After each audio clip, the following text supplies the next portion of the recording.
Coming up on Sports Paws, the men's ice hockey team had a big weekend with 2 games against yet another top 25 team. How would the Bobcats do with their winning streak on the line? Also, the women's basketball team looked to pick up some more victories this weekend. Did they get the job done? All this and more on Sports Paws, on air for the next 30. Let's get this going.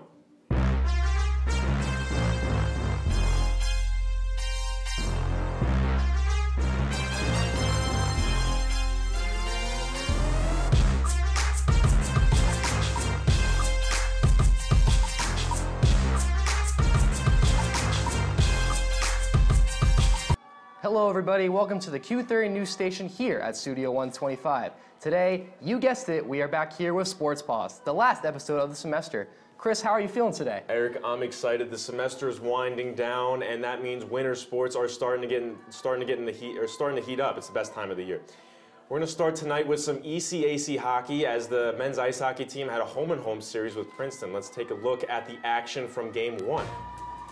Number 19, Princeton coming to Hamden Place. Number 9, Quinnipiac. We're going to start here in the first period. You can see Odin Tufto right off the face-off. Going to find his captain, Chase Prisky, who's going to waste no time putting this top shelf back of the net. Look at the celebration here, Odin Tufto. I'm not sure what he's doing there. Just trying to pump up the crowd, a little fist. Nevertheless, Quinnipiac up 1-0 heading into the second period. Princeton on the attack this time, and it's going to look like they're going to score. The Tigers are going to score off the rebound, but it's called no goal on the ice as the goal was knocked off at stilts, and after the review, the play will stand. And now we're going to move on to the third period with Quinnipiac still leading 1-0. This is Scott Davidson getting the monkey off his back. That's his first goal of the year. Almost same place, same shot as Prisky. Quinnipiac going to go up 2-0, and they'll add an empty netter to win this 3-0. Big win for the Bobcats at home. They're going to move to 12-2 on the season. And here is Rand Pecknold after the game. I thought it was a great win. You know, Princeton's a really good team. They've got some of the better players in the country, not just in our league, in Verano and Kuffner and Tevis, and really well coached. I think I'm impressed by their staff and the job they've done. So, you know, we found a way to be good tonight, and Shortridge was great, and the power play goal was big to give us the 1-0 lead. But so we, you know, certainly we get the win and try to reload and go to Princeton, play them down there tomorrow night. We now head over to the second half of the Princeton series. Men's ice hockey beat reporter Kyle Levasseur has the news on what went down. What do you get when the Quinnipiac Bobcats face the Princeton Tigers? Great game of hockey there. Great game of hockey. Great hockey and 2 wins for Quinnipiac. The Bobcats shut out the Tigers 3-0 at home on Friday night. Saturday night, a 6-3 win at Princeton. Quinnipiac head coach Rand Pecknold describes his team's play across the 2 games as resilient. Princeton's a really good team, well coached. They compete hard. They got some of the best players in the country, so it was a good battle for us. Like, happy to get the 2 wins and move on. Quinnipiac captain Chase Prisky leads all NCAA defensemen in goals this year with 11. 3 of them came this weekend thanks to an important key. At the end of the day, when we were relentless, we just went in and we established a forecheck and we just ran down their D. That's when we were really successful, and you could see us come in waves at times. And I think that's the most important key for us winning this weekend, was to wear down their D. Prisky found the score sheet and was vital for Quinnipiac's penalty kill. The Bobcats shut down the 3rd best power play in the country 8 of 9 times this weekend. Quinnipiac improves to 13-2 this season after the 2 wins. Next up, a home-and-home matchup against 12-1 UMass. Reporting from Hobie Baker Rink, I'm Kyle Levasseur, Q30 Sports. After the weekend sweep of Princeton, Quinnipiac earns itself the top spot in the ECAC standings with 12 points. Dartmouth and Yale are in second place with 9 points apiece. Cornell and Princeton are in the third and fourth place spots, followed by RPI, Harvard, and Union, all tied for the 5th place spot in the conference. The AC Weekly Awards just came out, and some Quinnipiac Bobcats were honored for the 2nd straight week. Defenseman Chase Prisky earned his first Player of the Week honors. He scored 3 goals in 2 games this weekend, putting in 2 of the team's last 3 scores against Princeton on Saturday.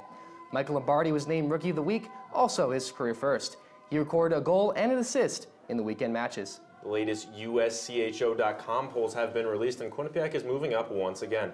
Bobcats moved up to a number 8 spot after they swept Princeton. UMass took the number 1 overall spot, as it will start a home-and-home series with Quinnipiac on Friday.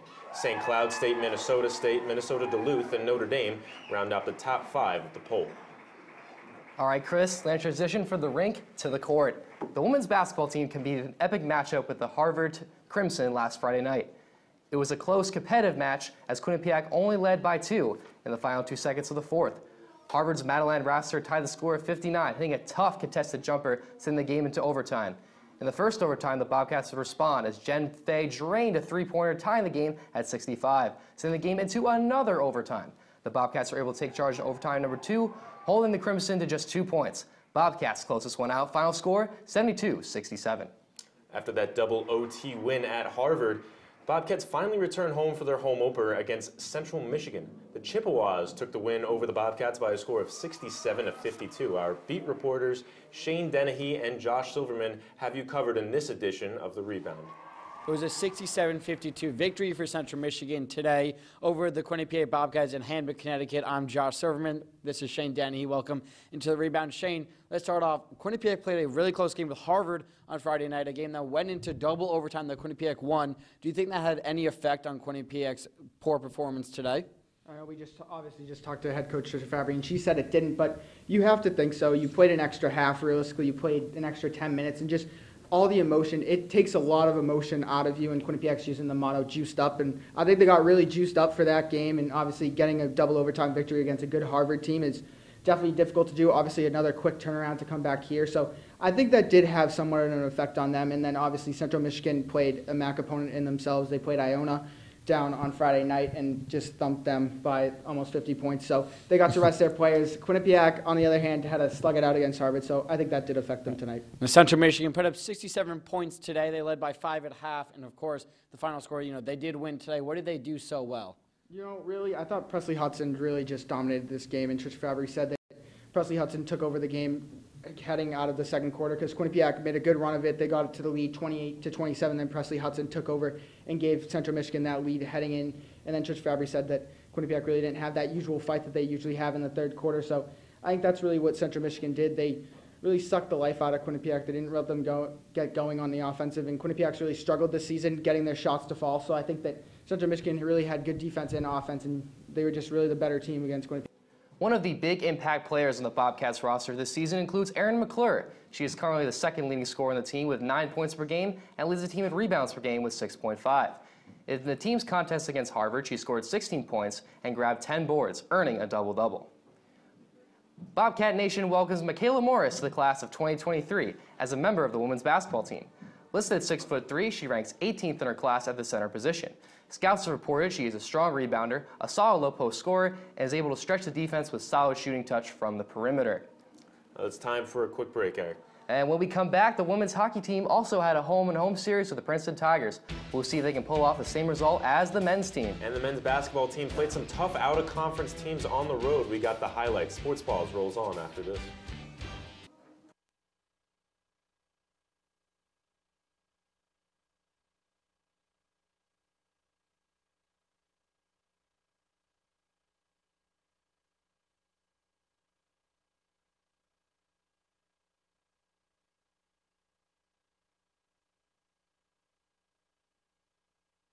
Let me remind you all of something. You do not have a soul. You are a soul. Brothers and sisters, I implore you this Lent season, drop your shield and let your guard down. God is not wicked. God is not cruel. He is not apathetic. He is here and He is within us.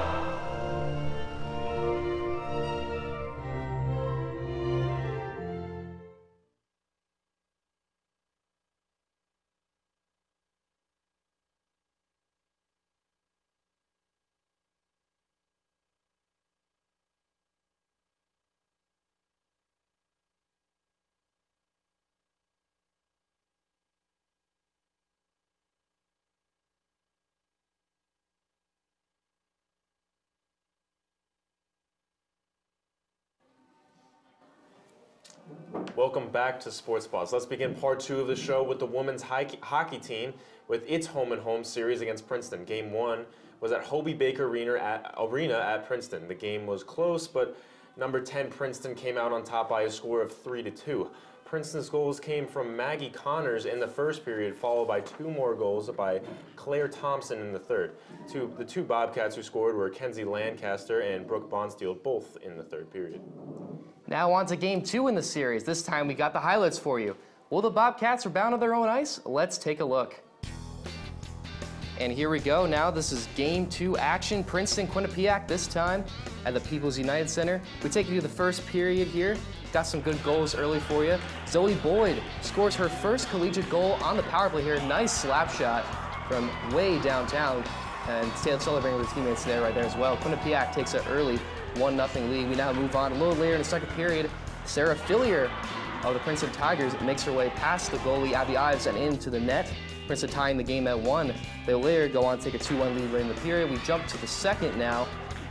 Here is Sarah Fillier again striking and scoring yet again for the Princeton Tigers. They now are take a 3-1 lead. Now moving on to the second period.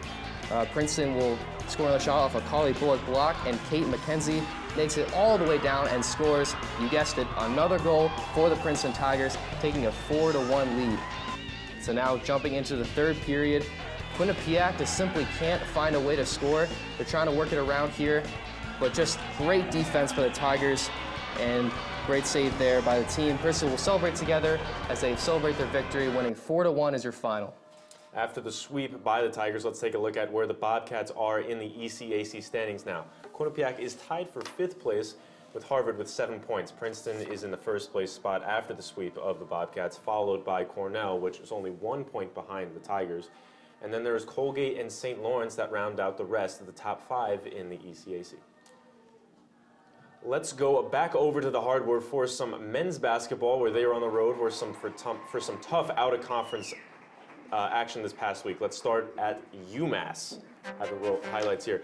Quinnipiac beat UMass last year on Lender Court. Let's see if they can beat them at UMass this year. We're going to start in the second half. And you're going to see a common theme here early in the second half is that UMass just got a ton of open looks from deep, as you can see here.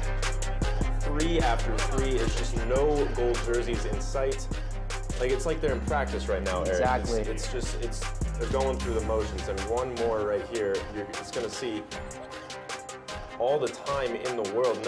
All the Bobcats are down low. It's just nothing. But they won't go away here. You're going to see Cam Young find Booboo slashing to the basket for the easy layup. And then Cam Young, once again, going to find his other big man. This time it's Kevin Marfo. He's going to have a good old school drop step hook shot move. And then the game is 10 points right now. It's a close game. But like I said, the 3-ball for UMass was just falling all night, and a nice move right there, leaving Lugoni in no man's land. Quinnipiac would cut this game to 6 points, but as you can see here, too much. UMass just too much at the end. They're going to win this one by 7 points. They lost to a good UMass team this year. Yeah, they certainly hit a lot of threes out there, and that's what killed them at the end of the day. So now here we go. The Bobcats continue the road trip out to Stony Brook as they would take on the 6-1 Seawolves. We'll see if there's an upset in the making. So now here we go. First half of the game. Quinnipiac getting off to another rough start against Stony Brook. Here's a nice shot here by Elijah Olaniye. He gets the bucket to go. Now here's the 3 here. Nice shot there. That extends the lead 40-22 Stony Brook. Miles Latimer gets that shot to go there. We now jump into the second half here. QU down at 47-36. Here comes Cam Young with the steal and the dunk on the other end, showing off the athleticism right there. Nice drive here by Rich Kelly. He gets the jump stop and the and one finish to go. That score is now 55-49 Stony Brook.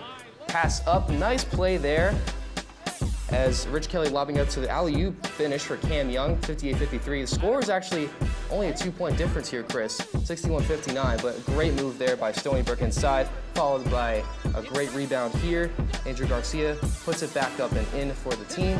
67-61 your score. Final would end up being a 10-point loss for the Bobcats, 71-61. Very good athletic team for Stony Brook. Now we're going to bring in our in-house Quinnipiac men's basketball expert, Brian Schwartz. Brian, how you doing tonight, my man? I'm doing well. I'm upset I didn't have my Hanukkah tie, Chris, to match you guys with the holiday theme going on. Well, happy holidays, everyone out there. And first question I got for you, Brian, is Rich Kelly, he's back now. How does he feel to be back? I know you talked to him today. Yeah, I talked to him today, Chris, after practice, and Rich told me that he feels good. He feels good to be back, He played 24 minutes against Stony Brook over the weekend, 7 points, 6 assists. He got back into the starting lineup. You know, it's good for Rich to be back into the rotation, get back into the mix. He's been out a while, and he is feeling really good to be back. That's good. That's good, Brian. So, what is great. his? It was really quick. You know, what is his impact here? Kind of hopped in the game, and the team could use me at the moment in the game, so I stepped in and tried to help, and it was really cool to be out there at the end of the game. That's good, Brian. So how does it feel for Rich Kelly to be back in the rotation now? Yeah, Rich is going to have a huge impact on this team. He's really going to be able to improve Aaron Robinson's game as well, who has really played superb to start this season. Aaron's going to be able to play off the ball now. It's going to really expand the game of Tyrese Williams, Tyree Pickron, because they've both been put into the point guard duties that they're really not used to. They're two freshmen. Aaron has really played the two guards so far in his career with Quinnipiac, so now they get to move off the ball a little bit. Rich is going to be the primary ball handler. He's going to get more minutes as he gets more comfortable, as he gets completely healthy. And we saw what Rich could do last year. I mean, this guy could score, he could shoot, he could pass, he could play really good defense at the one position, and that's going to be key. I mean, we saw it with Quinnipiac early on this year. You know how important it is to have such a good point guard like Rich, an All-MAC rookie last year. This guy could be an All-MAC third team if he's healthy this entire season. I think he's going to have a huge impact on this team, and he's going to make everybody else around him a lot better. Well, Brian, you mentioned Aaron Robinson. We see him behind you right there. How big of an impact does he have on this team?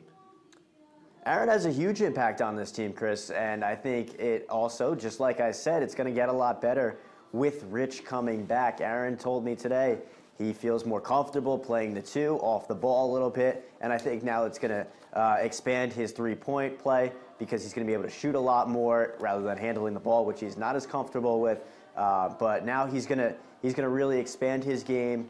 He is going to be a big part of the offense now coming off the bench, a lot less pressure off of Aaron Robinson. And, you know, he told me today, 38% from three. He's averaging a career high in points this season, so he's really playing well. And he told me today he's just excited to keep going. So Brian, definitely more minutes, more opportunity because Rich was out, so I definitely got a lot more playing time. And I told you guys, it has to be just getting more comfortable. And I also just like staying in the gym. You know, I work on my game a lot, so I've been working on a lot of stuff all season. So I think, you know, just being able to go out there and have it manifest was some of the biggest things. But definitely, I think just having an opportunity, going out there, playing confident and playing to my strengths. So Brian, this team has just been really slow out of the gate and trying to get back in the games. They had a lot of slow starts. How is this an issue, and how are there ways that they can possibly fix this? Yeah, Eric, this has been a big issue for Quinnipiac so far this season. They've really struggled with this. We've seen it with the women's team. We also see it with the men's team. They get off to slow starts early in the first quarter, and I think having Rich not there was a big part of it. Now with him back, maybe this will change a little bit. And in talking to Abdoulaye Bundu earlier today, too, he said it kind of is the same theme in practice where they start to slow and then it kind of improves as they go on. Their energy gets better. So that's something that they need to improve on in game. I mean, we saw it in Stony Brook. They played well in the second half and were almost able to come up and come through with the win against Stony Brook, but then it wasn't enough at the end. So like Bundu said today, it's something that really needs to change. You know, we've had tendencies where we start practice, you know, everybody's out of it, not even out of it, but like we're not locked in. And then midway through the practice, we pick it up, and by the time practice is over, like the energy's up to where it should have been from the jump. So, you know, for us, it's just, you know, you practice how you play. That's what the saying is. So that's definitely how we're doing it right now. Thanks for the insight, Brian. Make sure you follow this man on Twitter at BrianSchwartz15 for all your men's basketball updates. Time for top 5 plays. We're moving it up a little bit early because we had a nice gift for you in C Block. So let's roll it. Yeah, here we go. Top 5 plays.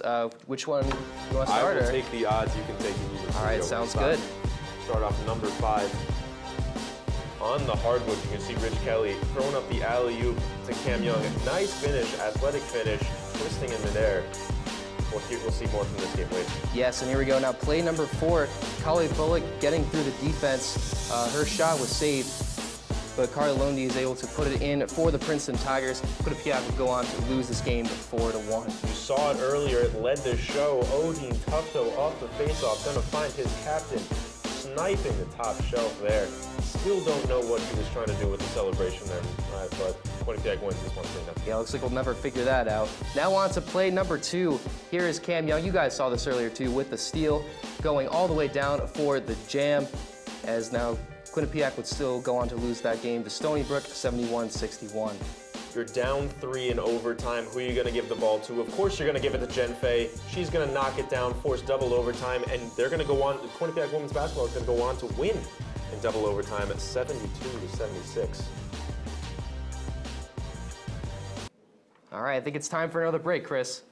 And coming up, MJ Baird will join us to discuss what the future is like for the men's ice hockey team. And also, Quinnipiac welcomes some new members of the class of 2023 into their athletic teams. Find out who they are and more. Sports Paws comes right back after this.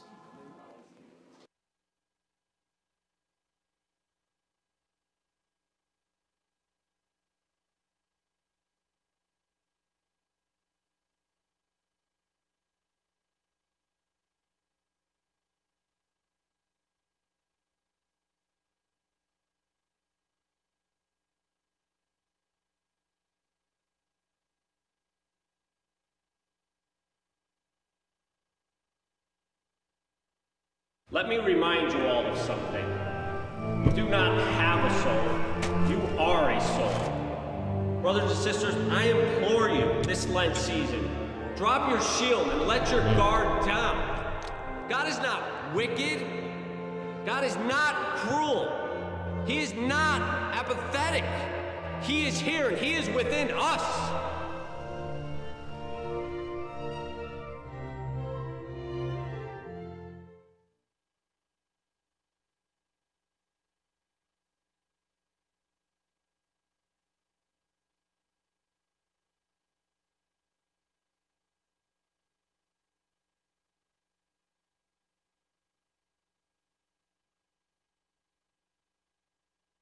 Hey, thanks for sticking with us here on Sports Balls. Yes, we have yet another in-house specialist. This time it's MJ Baird for ice hockey. And MJ, upcoming weekend, huge weekend, #1 UMass, home-and-home series, Friday here at Quinnipiac, and then Saturday up at UMass. What are we looking at this game? What do we need to expect? What do we need to know? Yeah, this is going to be a really good series, Chris. Like you just mentioned, the USCHO polls, they dropped today. UMass slides up to the #1 spot. Quinnipiac up 1 from #9 to #8. So Quinnipiac was in this spot, if you think about it, 3 years ago, 2015 season, Quinnipiac was the #1 team for majority of the year. Yeah, I think it's fair to say. So now UMass is in that spot. At that time, Quinnipiac talked a lot about how they had a target on their back. They were the best team. And that's where UMass is right now. So I have a couple stats for you here to talk about this weekend series. I think it's going to be an interesting one. But first is the power play. Take a look at this one. Quinnipiac operating at nearly 27% on the power play. That's good for 8th in the nation, while UMass over 32%. That's #2. So special teams, Chris, going to be really important in this series. I'll get to penalty kill in a second, but both of these numbers are top 10. If you look back at the data, 15-16, when Quinnipiac made it all the way to the national championship game, they were nearly 20% for the year. Now, obviously, this is a much smaller sample size, but both of these numbers are outstanding on the power play. Okay, so let's take a look at the other half of that. It's the penalty kill. Quinnipiac, just about 88% success killing penalties. For UMass, 87%. Again, both of these numbers, top 7 in the country. So something's got to give, whether it's power play or penalty kill. Look out for special teams this weekend in both games. And then finally, goals per game. Quinnipiac scoring about 3.87, just under 4 goals per game, while UMass is up over 4. UMass scores the second most goals per game in the country. Now, Quinnipiac is 3rd in team defense. Again, something's got to give, so that's going to be really interesting this weekend. We'll see big numbers guy MJ here. And MJ, as you can see by both of our ties, mainly yours, winter break is coming up. So what do students have? What are students what are they going to have to expect when they come back to campus with this men's ice hockey team? What are they going to see when they come back? I think when they come back, they're going to see some really great success from over the break. Let's take a quick look at the team's schedule while we're away. All right, so you got 6 games here. This one right here, December 29th. Quinnipiac actually has a lot of time off after this weekend's UMass series. They have about 20 days off until this Colgate game. You see these asterisks here? That's for a couple reasons. One, this game is on neutral neutral ice. 2, it does not count in ECAC standings. But 3, the most important, I'm making a prediction, Chris. First off, I think Quinnipiac's going to win this game against Colgate. But this could be Quinnipiac, Rand Pecknold, this could be his 500th win as a member of the Quinnipiac team. He's been here 25 seasons. Absolutely amazing work. I don't expect Quinnipiac to win both against UMass. Right now, Pecknold is at 498. But if they split against UMass and then get this win like they should against Colgate, we could be seeing 500 right around the new year. All right, as for the January 4th game against Colgate, this one does count in the conference standings. Quinnipiac should win this one as well. Colgate struggling this year, bottom of the ECAC standings, so I expect to win there. All right, so now we're on to January 5th versus Cornell. It helps that this game's at home for Quinnipiac, and they already did beat Cornell once this year. However, I'm going to give Quinnipiac a loss here. Here's why, Chris. If you look at these games, for me at least, as a beat reporter of this team, Cornell would be the only game that they, quote unquote, could or potentially lose. So I'm going to give the Cornell game a loss. Move along to January 11th, they have Dartmouth. I'm going to give a tie here. Quinnipiac lost to Dartmouth earlier this year as a 5-1 final up in Hanover, New Hampshire. However, I think Quinnipiac is going to be a better team by the time this one comes around. It's America's team. America's team, yeah, sure. All right, back to the Harvard game, January 12th. I think Quinnipiac will win this one as well. Harvard's not what they used to be, and Louis Sertogoshich, great player for them, but he's not leading the team in points. He may be up to it by the time that comes around, but Adam Fox back on D is their potent goal scorer. He leads the team in points, but as a defenseman. And then we have Boston University, January 19th. This as well should be a win. Yes, BU, a Hockey East team, but Quinnipiac's been very successful against Hockey East so far this season. They went undefeated in their pre-conference play, if you will, against the majority of Hockey East teams. So 4-1-1, I think Quinnipiac over this winter break. MJ, excellent as always. I promised you that gift in C Block. That gift is MJ right here. Look. Thanks, Chris. Awesome, awesome stuff. Eric, back to you. Thanks, Chris. Now, as the men's hockey team continues to win, some old records for the Quinnipiac record books are close to being broken. Now, as MJ mentioned earlier, head coach of the men's hockey team, Rand Pecknold, is just 2 wins away from 500 career wins. With these 2 wins, he would become the 3rd member of the 500 Lid Club for current NCAA Division I coaches. Pecknold trails Mercyhurst University head coach Rick Godkin by just 55 wins in pursuit for the 2nd spot on the list. The Quinnipiac acrobatics and tumbling team recruited 7 new players for the class of 2023. 2 of the newest recruits, Emily Bactus and Taryn Diaz, both are currently attending Oxford High School in Connecticut. Shelley Katz and Arden Nunez are both from New Jersey. Kyra McHenry and Nicolette Tyanga were picked up from New York. And Grace Rogers is also from Connecticut, but attended Daniel Hand High School in Madison. Congratulations and welcome to the Bobcat Nation. Dave Clark is bringing in 7 new commits for the new season, and out of those new players, 6 are from outside the United States, and 5 of those players from up north in Canada. Olivia Scott, goalie Megan Phillips, Taylor Joel, Malaya de Rosario, and Michaela Bejeleri are all Canadians joining the squad. Then there is Flair Courtier from the Netherlands and Kayla Minchada, from a local player from Danbury. Now let's take a look at some upcoming schedules, Eric. Yeah, let's go for it. Let's see what kind of matchups we got coming up here. First, we're going to take a look at some women's basketball action. They're playing UCF, not just a football school.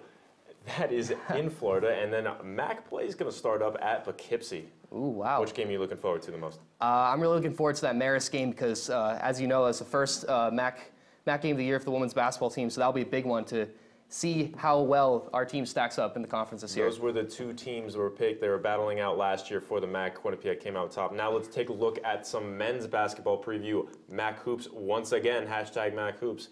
Ryder at Lawrenceville, New Jersey, great state of New Jersey, and then back up here in Hamden for a game against Canisius. Yeah, both games look very good. I'm excited for both. Both very good formidable opponents in the MAC, Ryder and Canisius. Ryder defending regular season champion last year should be a good test for the Bobcats early on. Now, women's ice hockey against Harvard and Colgate, some more ECAC action. Yeah, we'll see how they can fare. Obviously, you said both tough road contests here. We'll see how the Bobcats can fare. Try to pick up some big wins. Make sure you're staying with all our beat reporters. Keep up to date on content on all your winter sports. Well, that's all for tonight and for the semester. Thank you for tuning in all this year, and make sure you stay up to date on all our content on Twitter at Q30 Sports and on our website at Q30TV.com. We will see you here, same time, same place in 2019. I'm Eric Kerr, he's Chris Stacy, and from everyone here on the Q30 News team, we wish you a Merry Christmas and a Happy New Year. See you all next semester.